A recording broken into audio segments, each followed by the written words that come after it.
So the big opportunity here is the fact that we've got just over 4,000 new cases of cancer every year from cigarette smoking. So, that's 4,000 cancers every year that needn't be here.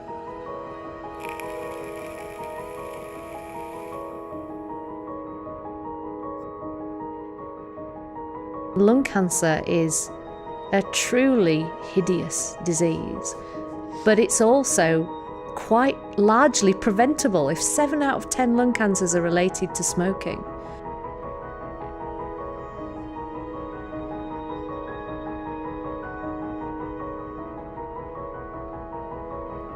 We've got real life proof of the harm of smoking coming into our clinics week after week after week. Today I have seen, in just this afternoon, 6 patients with lung cancer, all of whom have smoked in the past. The view that I have is that we're looking for a tobacco-free future, not necessarily a nicotine-free future. Everybody has to judge it based on what they think will keep them away from smoking. Cigarettes themselves contain about 6,000 different dangerous chemicals. And if we think about that, there isn't much that we would put into our body that contains 6,000 chemicals. We've been following the evidence for some time, and what's increasingly clear is that vaping is far less harmful than smoking. To switch your smoking fully to using an e-cigarette is a dramatic change in what you're doing to your body in terms of harm that you're taking on board. I see it as a major innovation in the tobacco and nicotine field that will ultimately render cigarettes obsolete. I train GPs up, and we don't really talk about vaping as an entity in itself. We talk about how we can support our patients in stopping smoking. All the evidence, all the research points to this. It's not a new piece of information. We've known this for a few years, and I think we'll look back in the future and think, why didn't people switch to vaping sooner? It's supposed to be a substitute for tobacco, but I think it's probably as bad as tobacco. People say it's healthier than smoking, which it probably is, but then no one knows the long-term effects of it. All smoking is harmful, to be fair, so it will have its side effects, yeah. Maybe it's good for health, maybe. Because we're not quite sure about this, we never listen about this, and we don't have any proof. Don't know the long-term effects of it, but it seems better than smoking. I think it's an unproved product, really. The first modern vaping device was produced in 2003. Today, the global market is estimated to be worth over £15 billion. Many people think vaping was invented by major tobacco companies, but the innovation came from one man who was looking for a better way to quit smoking: Chinese pharmacist Hon Lik. After becoming a heavy smoker, Hon Lik decided to kick the habit to avoid the same fate that met his father, who died from smoking-related illness. At the time, quitting methods were limited, and he'd been using high-dosage nicotine patches to help him quit. The realization hit him that nicotine replacement therapy couldn't provide the same nicotine rush, and he began his search for an alternative. He set about using traditional Chinese remedies, including ginseng and deer antler pill, before the revelation came to him. Hon had vivid nightmares one night, when he went to sleep forgetting to remove the nicotine patch he'd been wearing on his stomach. He dreamed he was drowning in a giant cloud of vapor, and says the nightmare inspired him to create a nicotine product that produced vaporized liquid instead of smoke. His concept became the idea behind the modern vaping device. It was one that was to prove controversial, sparking health warnings, polarizing opinions, and ultimately creating a culture of mistrust. But what was fueling the fears?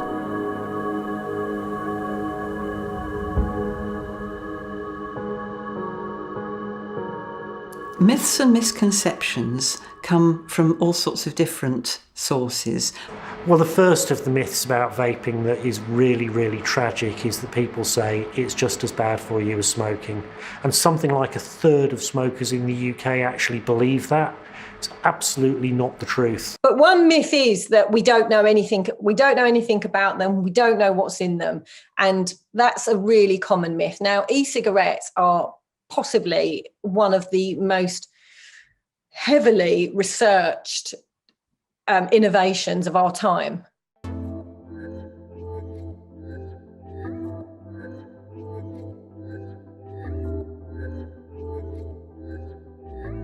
Public perceptions are getting more and more out of kilter with the evidence.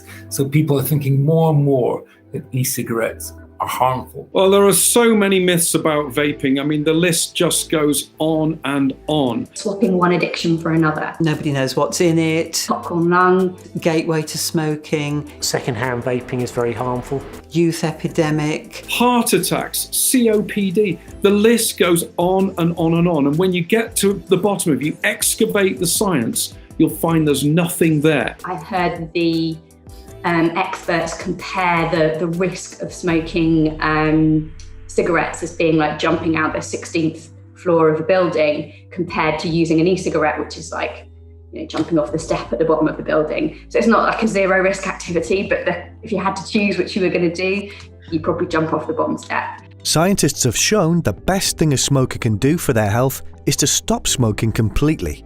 But many people find it difficult to quit in one step. Smoking delivers nicotine very quickly to the brain, making it highly addictive. But most health problems are caused by other components in tobacco smoke. Using a licensed vaping product containing nicotine is an effective way of reducing the harm from tobacco. And because you can reduce the amount of nicotine delivered, it helps smokers quit for good. There are certainly members or groups in the health economy, if you like, that want to see the complete eradication of the use of nicotine.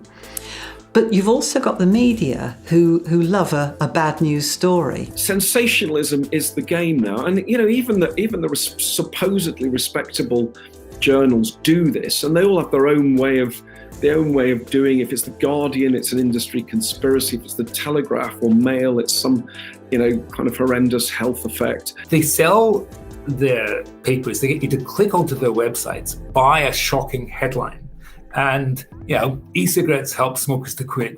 Doesn't work. Whether the public can trust what they're reading on vaping really depends on what they're reading. Some journalists and outlets do this really well, some don't. I think talking about media portrayals of anything is probably rather difficult at the moment. We are absolutely living in a post-truth age. You can't stop the deluge of misinformation coming across the Atlantic. It gets picked up by our journalists, our news outlets. People read American publications. Just can't stop it. I think that if you're getting your news free on the internet and you're expecting balanced health reporting, then I think you're always going to be disappointed. It's one of those kind of health stories where people have a strong opinion one way or a strong opinion the other way.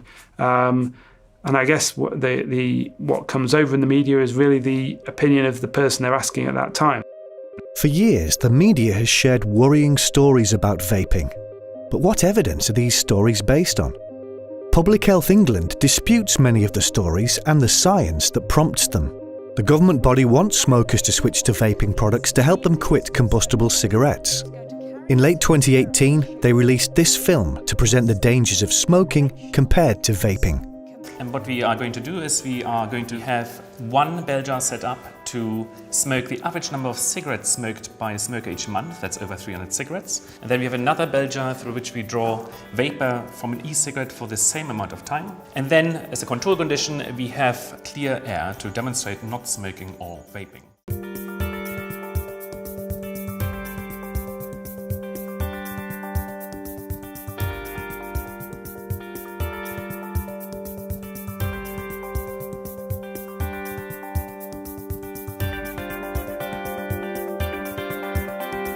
And here we have the bell jar through which we had 300 cigarettes smoked. I mean, it just is so revolting. Look at this, that's just the inside of the jar. Here, a lump of tar. So that's what's going on inside your lungs. And now we're going to cut this tube. And look at that. There's loads of it. And this is only after 1 month. So is this what's happening inside our bodies when we smoke? It's certainly a good indication. So now let's have a look at the e-cigarette. Let's just see. A little bit of vapour, water vapour. That's the only one that's really got much in the way of colour. Just feels wet. My research shows that e-cigarettes are significantly less harmful than cigarettes, as this experiment shows. Only a few months after the film was released, a photo taken by an American teen went viral as she launched a campaign to stop vaping. Seema Herman posted a photo of herself on social media from her hospital bed after waking from a medically induced coma. She had been treated for pneumonia and lung failure. Vaping hit the headlines and created a health scare as thousands of cases like Seema's emerged in America and made the world news. There's an urgent health concern tonight in the vaping crisis. A healthy Texas teenager suddenly unable to breathe. The CDC is looking into more than 450 cases of illnesses potentially linked to vaping. But investigators looking into the links between vaping and lung damage in the US found a black market at work. There was a huge amount of interest during 2019 in vaping-related lung injury, particularly in the US. So recently, we had the Avali, the lung injury cases that were in the US. And early on, and unfortunately still now, they were attributed to e-cigarettes. And it came out of the blue, and it hadn't been there for long periods, and then over a very short period of time it was. Several of the United States had decriminalised or actually legalised and licensed cannabis products. Most of those cannabis products contain THC. And of course it did cause lung injury because it was cut with something called vitamin E acetate. And we saw reporting about thousands of injuries and 60 deaths, and that was seen as a vaping story, not as a sort of tainted product story. Patients were saying, no, I never vaped anything like that, I was only using nicotine. It's because the insurance system in the United States wouldn't allow a claim if they said that they were using an illicit substance. That wasn't inconsequential. So we did see highly publicised negative scare stories, vapes causing lung injury, vapes causing death. So we didn't see the same thing in the UK at all. The media storm that followed this did not distinguish the difference between cannabis-containing products, which had THC in them, and vaping products, which people were using to give up nicotine. And that conflation of the two products meant the vaping got a very, very bad press in the USA. And the US independent vape sector was pretty well destroyed by what followed. Public perception of e-cigarettes before and after, actually, people's perceptions of e-cigarettes did get worse. The knock-ons in the UK was that we stopped seeing new customers. It is very unfortunate, and I think it will just take time for people to become a little bit more confident that actually these products are really well regulated in Britain, and that what was being smoked in America was something quite different.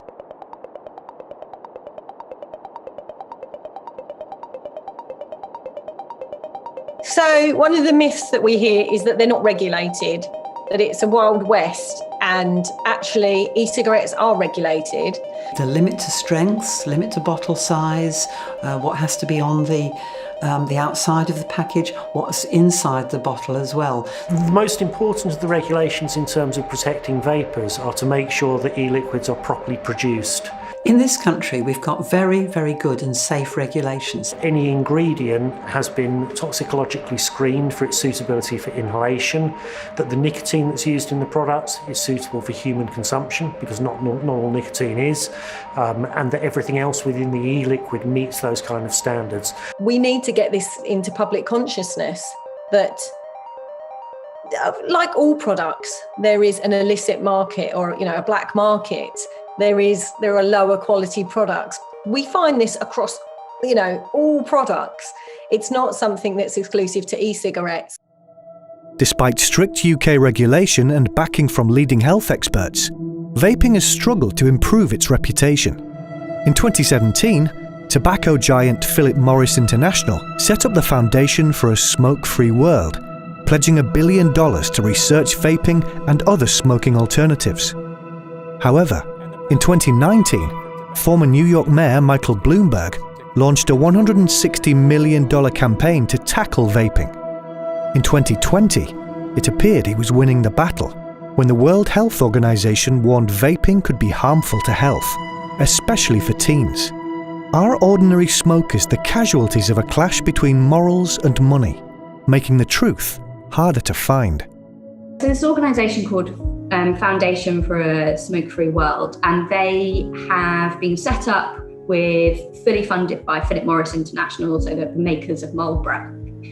And they have a remit to do research and promote harm reduction agenda.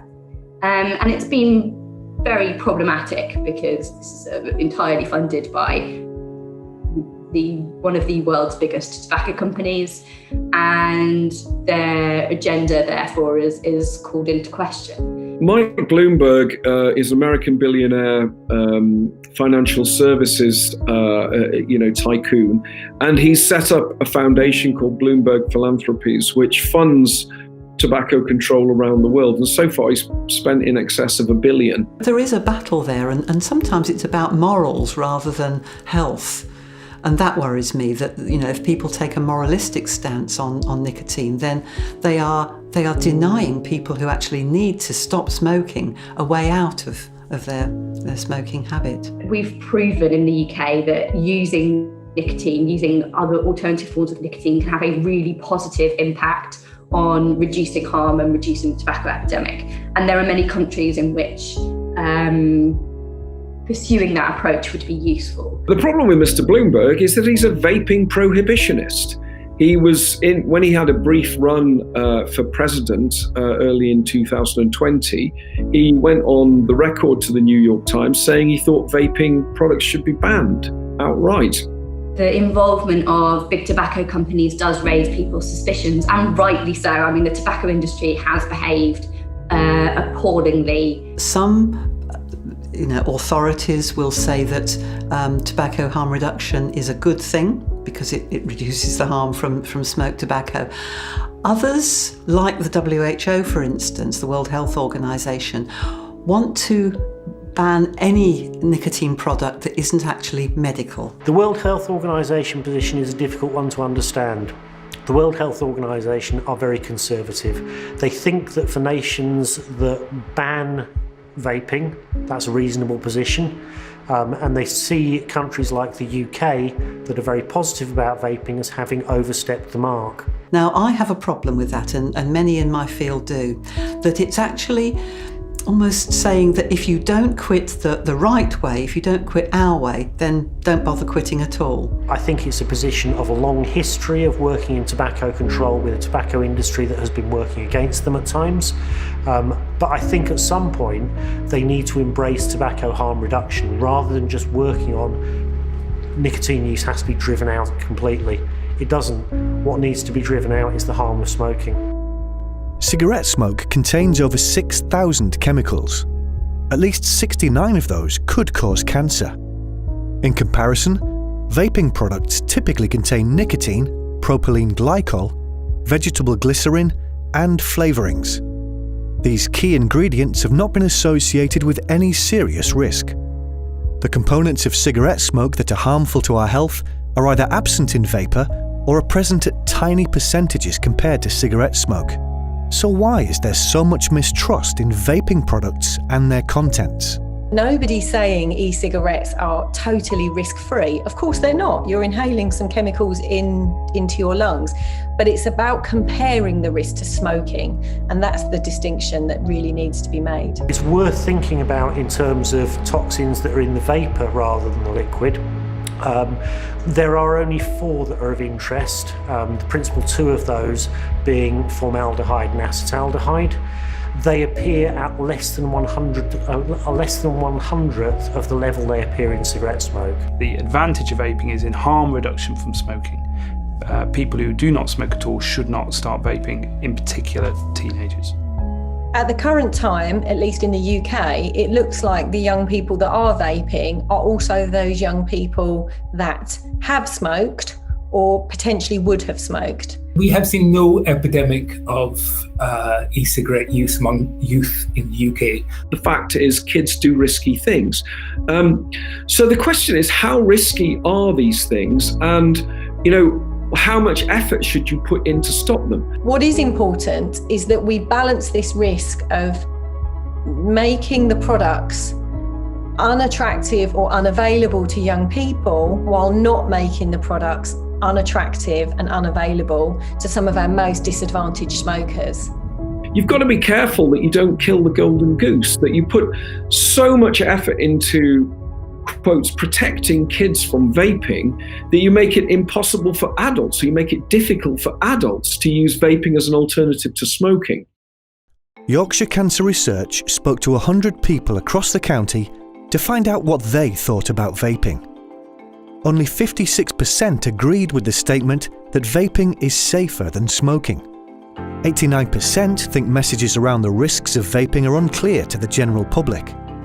More than 2 out of 5 people have seen or heard worrying news about vaping on topics such as popcorn lung, unknown long-term effects on lungs, being a gateway to smoking, harmful chemicals, and exploding devices.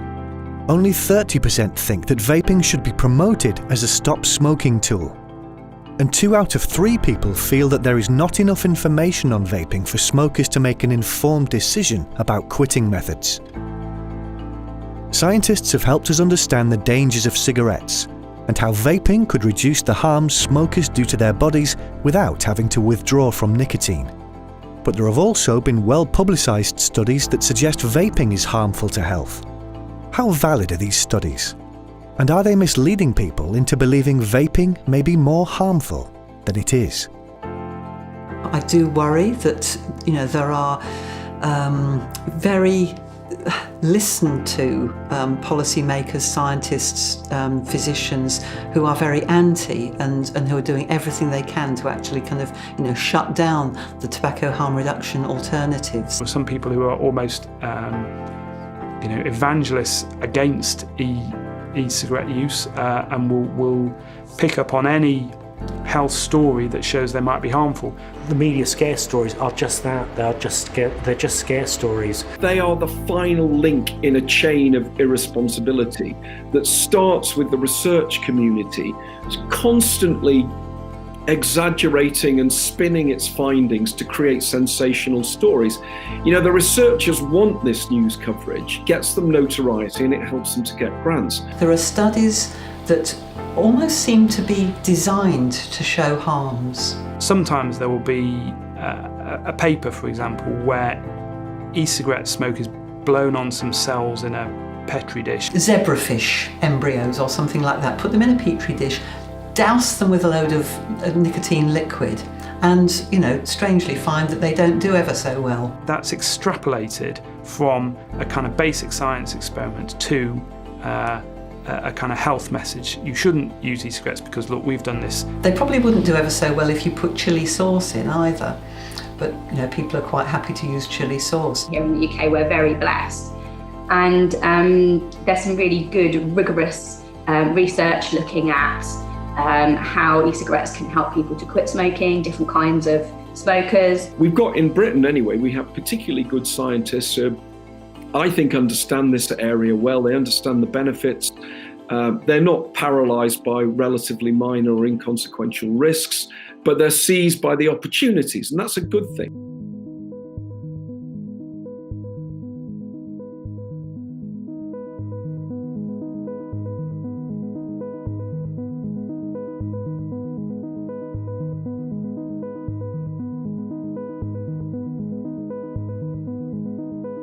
Smoking costs the NHS millions and millions of pounds every year through illness and disability.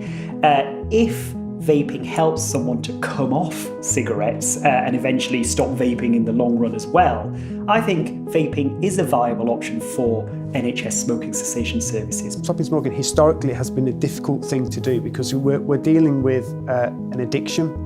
And by that very definition, sometimes they are very difficult to give up. It becomes this ritual and people feel this pleasure within their smoking. It's really difficult for people to imagine not having that, this small treat every day. It's not a tug of war. These are people who, if you take them the right offer, they will bite your hand off.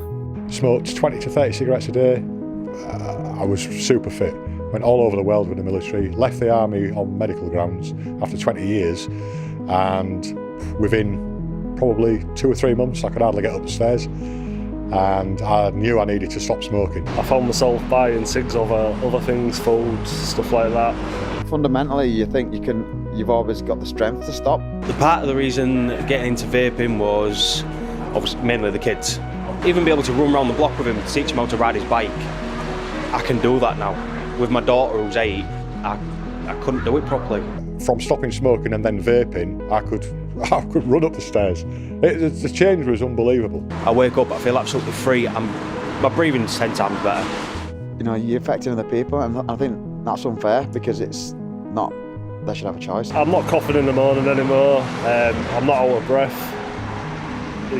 The edge has gone for a cigarette because I'm using the vape.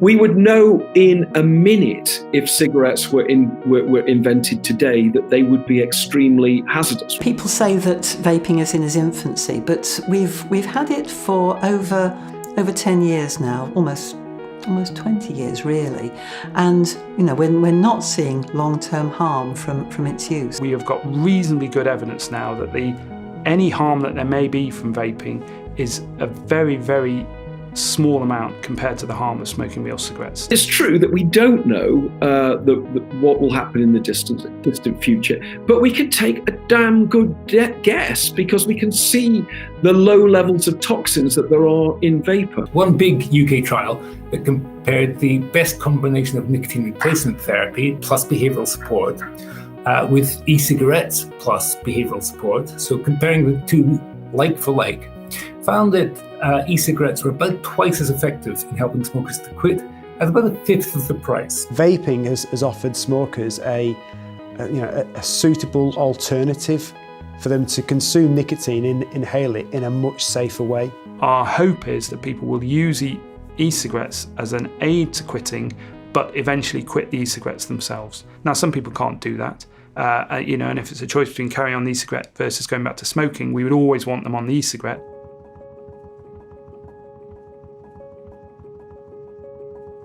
The government has said that we want to make smoking obsolete. We want to get to a point within just a decade where people just don't smoke anymore, that smoking really is history. You have to remember that tobacco smoking is not a reasonable amount of harm. Tobacco smoking kills more than half of the people who do it for their lifetime. That's not a reasonable harm. Pretty well anything has to be better than that. So what are you going to do? You're already quite attached to your cigarettes. You're at a certain age, they've not killed you yet. Why switch? That is what some people tell us. Why switch? The message is very clear. Vaping is better than smoking cigarettes. A decision that an individual person makes to stop smoking almost certainly is the most important health decision they will make in their whole lives. Smoking kills 200 people in Great Britain a day. It doesn't kill, vaping does not kill 200 people in the UK a day. It's not a trivial change. It's not just like an additional new product. It will ultimately take over from the cigarette for those people who want to use nicotine. People have been a little disappointed by the last few Public Health England reviews of e-cigarettes because essentially they keep repeating the same findings and it keeps being good news. So we keep on finding that e-cigarettes are effective to help smokers to quit, and the evidence for that builds all the time. Most smokers want to stop, and they're looking for their door out of their addiction. And for each smoker, that door might be slightly different. And e-cigarettes provide a route out have provided a route out in this country for many thousands of people. And so it might work for you, so why not give it a go?